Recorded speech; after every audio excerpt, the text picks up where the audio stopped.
Thank you, Madam Chair. My comments and question are directed primarily at Dr. Schmidt, but if there is time remaining after he responds, and Dr. Servain or Dr. Abdullah, feel free to join in as you wish. I'm looking at Dr. Schmidt's written testimony, and I'm going to read some quotes from it. Quote, "The United States now faces an economic and military competitor in China that is aggressively trying to close our lead in emerging technologies." Quote, "China's well-documented espionage, intellectual property theft, and talent recruitment programs are disadvantaging our companies, our universities, and our military. The findings of a recent Senate investigation into China's methods to unfairly exploit United States taxpayer-funded research for its own benefit is a case in point." Quote, "My concern is that China tries to fulfill a vision of high-tech authoritarianism. That governing model will appeal to other governments searching for a foundation on which to exercise their power." And when I think of that high-tech authoritarianism, I can't help but think of George Orwell, 1984, Fahrenheit 451, Animal Farm, and others. Then, Dr. Schmidt, you go on to add, we should not only compete with China, but also work with them. Now, as I think of all your comments put together, I serve on the Armed Services Committee, and we have plenty of briefings, classified and unclassified. I can't go into the classified part, but the gist of it is that China seeks to manage America's decline. And so there is a significant long-term risk there. Certainly their military prowess is increasing. The challenges associated with their claims to the South China Sea are troubling for that region of the world. And to make matters even worse, United States-Chinese trade deficit, China is the worst trading partner we have. Our trade deficit there is about 6 times worse as the second worst country on the planet. So now to the questions. How do we protect United States interests with respect to this technology? That's part of it.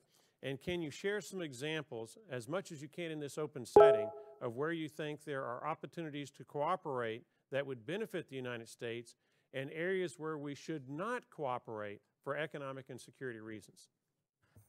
So thank you for that. So you have to have the competition with China is going to be the defining competition for the next 10 or 20 years. And the rise and the peaceful rise of China is in our interest for obvious reasons. So it seems to me that we have to come up with a language and a way of dealing with them. So the first is, I would like us to agree that America should win. And winning is defined as defining the key technologies, inventing the future, driving the technology stack, and all of that kind of stuff. To the degree that Chinese technology or technologists can enable us to win on our terms, I'm okay with it, but not unless it's consistent with that. So there are plenty of examples where you could imagine if Chinese technology were to dominate the globe with non-American values, it would really hurt us.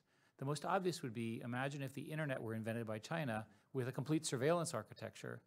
Just imagine if we inherited that from China, how different our experience as Americans would be today. So it's really important that we get these underlying technology platforms, of which the internet is an example that we have so far won at, to be popular and be successful globally. One way to think about China is that they have solved the problem of identity, mobile phone, electronic payment, and surveillance in a single device. And my Chinese friends never use cash. But of course, everything they do is tracked. And this is very un-American. Now imagine if that structure becomes the standard structure in all of the BRI countries, the Belt and Road Initiative countries, of which there's roughly 63. That becomes a huge, huge problem for us. It's a market we can't sell into. It strengthens their leadership and so forth and so on. We don't have good answers as a country for those. Dr. Abdullah or Dr. Servain, in the time that remains, would y'all like to add any additional comment? I say briefly, certainly we need heightened vigilance, as the information yesterday about the arrest of the prominent Harvard chemist suggests, looking at conflict of commitment, conflict of interest, and we need partnerships between the federal government and the universities to do that.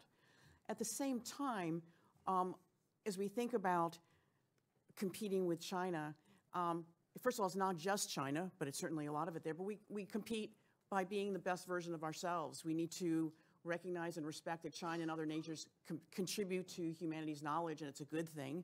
We also know from the S&E 2020 report that our researchers across this country are publishing many more collaborative papers, collaborating with international collaborators, and the single country that we collaborate with the most is also China. So we need to understand that that's important, but we need to be the best versions of ourselves. We need to promote openness while recognizing the balance between collaboration and security. We need to embrace competition, discovery, openness, fairness, immigration, international collaboration, curiosity-driven research, public education at all levels, our government, university, business ecosystem, but really do what Dr. Schmidt says. We need to be promoting our values because we're at the table, we're investing, we're part of every discussion, and we continue to promote our version of what it means to be honest, open, transparent, and successful. Thank you, Madam Chair.